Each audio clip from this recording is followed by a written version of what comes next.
नमस्कार दोस्तों, आप सभी को फिर से एक बार आप सभी को जय हिंद, जोहार, सत श्री अकाल, जय श्री राम। दोस्तों, आज 21 सितंबर है। आज हमारे झारखंड में JSSC यानी कि झारखंड स्टाफ सर्विस कमीशन का एग्ज़ाम है, आज और कल 22 सितंबर को।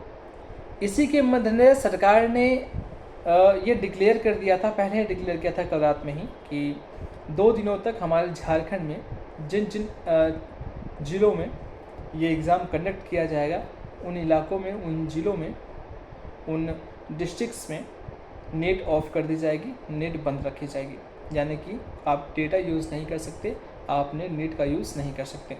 आपके मोबाइल नेट शो कर रहा होगा, जैसा कि आप सभी देख पा रहे हैं, लेकिन नेट चल नहीं रहा होगा, वो काम नहीं कर रहा होगा। तो हड़बड़ाने की ज़रूरत नहीं है। हो सकता है कि मेरा वीडियो आपको 2 दिन के बाद पहुँचे, क्योंकि मेरे ऑफिस में भी जो जियो फाइबर है वो काम नहीं कर रहा है, घर के जियो फाइबर भी काम नहीं कर रहा और डेटा भी काम नहीं कर पा रहा है। लेकिन फिर भी मैं इस वीडियो को बना रहा हूँ ताकि आपको ये इन्फॉर्मेशन दे सकूँ।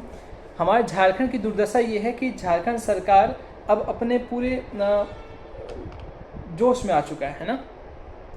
आप सभी को पता है कि कुछ महीनों में या कुछ दिनों में ही कह सकते हैं, झारखंड में आचार संहिता लागू हो जाएगा चुनाव के लेकर, क्योंकि आने वाले दिसंबर में हमारे झारखंड में चुनाव होने वाला है, ठीक है, विधानसभा का, यानी कि CMG का।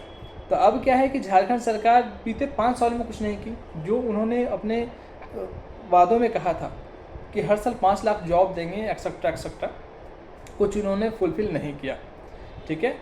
और झारखंड सरकार ये चाहती थी, यहाँ की गवर्नमेंट ये चाहती थी कि आचार संहिता लागू होने से पहले जल्द से जल्द कोई ऐसी वैकेंसी निकाल दे, कुछ ऐसा काम करे जिससे कहीं ना कहीं लास्ट में इनका इमेज बना रहे कि हाँ, इन्होंने अच्छा काम किया था, कुछ वैकेंसी निकाली थी। इसलिए इन्होंने हाल फिलहाल में हुए झारखंड सहायक आचार्य के एग्ज़ाम पर पूरा फोकस डाल दिया था कि इसके एग्ज़ाम को अच्छे से कंडक्ट करवा के और रिजल्ट निकालना है। लेकिन मामला उस एग्ज़ाम में भी JTET और CTET को लेकर फंस गया। CTET वालों ने आपका ये क्लेम कर दिया कि हमें भी अब अधिकार मिलना चाहिए, हमें भी झारखंड सहायक आचार्य में के एग्ज़ाम को पार्टिसिपेट करने का अधिकार मिलना चाहिए। तो कोर्ट ने ये आदेश दिया कि CTET वाले भी फॉर्म भर सकते हैं। अब मामला ये फंस गया कि 16,026 लगभग सीट था, 26,001 सीट था, ठीक है, और फॉर्म भरने वालों की संख्या काफ़ी थी, क्योंकि CTET वालों ने ये फॉर्म भरा था। उस वक्त हमारे झारखंड में चंपई सोरेन जी की सरकार थी, ठीक है। हमारे मुख्यमंत्री जो अभी भावी मुख्यमंत्री हमारे हैं, वो जेल में गए हुए थे, ठीक है। ऐसा हमारा राज्य के मंत्री हैं, वो जेल से निकले। चंपई सोरेन जी को फिर पदस्थ करके हटाकर खुद सीट को ग्रहण कर लिया, अपने स्थान को लिया, और मामला चला गया कोर्ट में।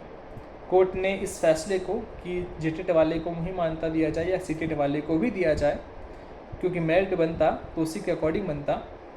सरकार ने हमारे जो सुप्रीम कोर्ट है, वहाँ बात को उठाया, वहाँ बात को केस को लेकर गए। सुप्रीम कोर्ट ने दोनों की कच्ची बयान को सुना और अपने जजमेंट को रिजर्व रख लिया। रिजर्व रखने का मीन्स ये हुआ कि अब सुप्रीम कोर्ट जब चाहे तब उस फैसले को निकाल सकता है, वो उनके अंडर में है। अब सुप्रीम कोर्ट कभी भी नहीं चाहेगी कि आचार संहिता के आसपास या चुनाव के आसपास कोई भी वो अपने आदेश को निकाले, कोई भी फैसला दे। तो उन्होंने अपने इस जजमेंट को रिजर्व रख लिया।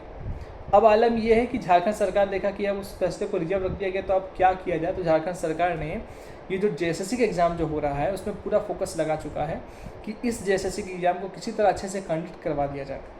अब आलम ये है कि झारखंड सरकार पूरे सख्ते में है कि अब भाई कोई भी चीटिंगबाजी नहीं चलेगा, कोई घपलाबाजी नहीं चलेगा। किसी भी प्रकार आचार संहिता लागू होने से पहले मुझे एक एग्ज़ाम कम से कम अच्छे से कंडक्ट करवाना है, रिजल्ट दे देना है।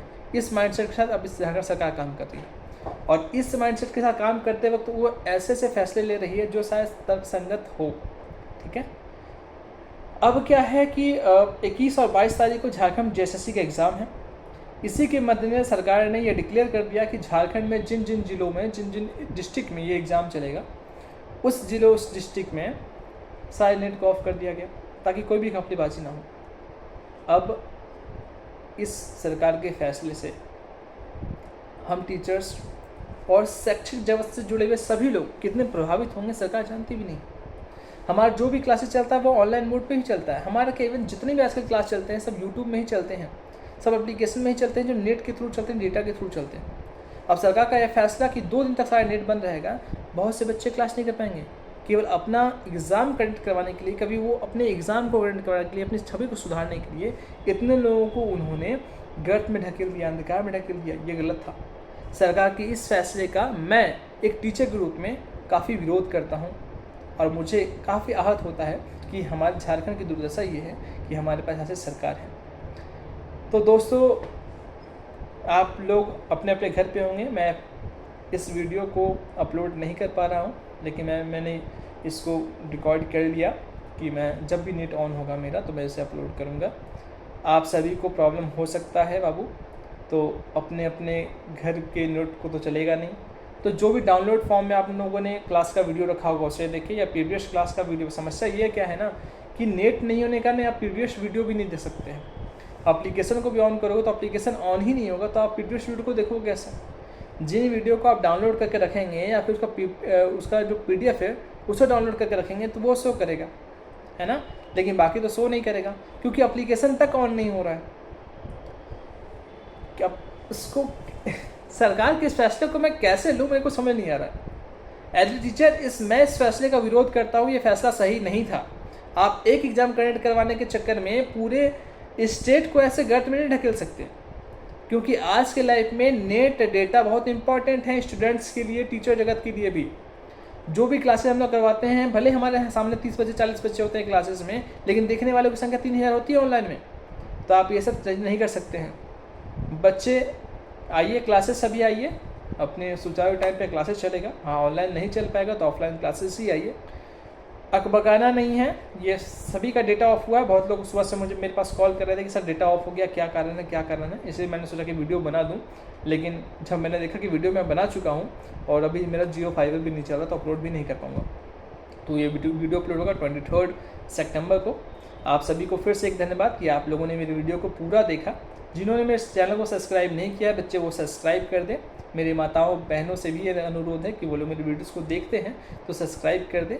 आपका अभिनंदन होगा, आपका आभार होगा इस कार्य के लिए। जय हिंद, जय भारत।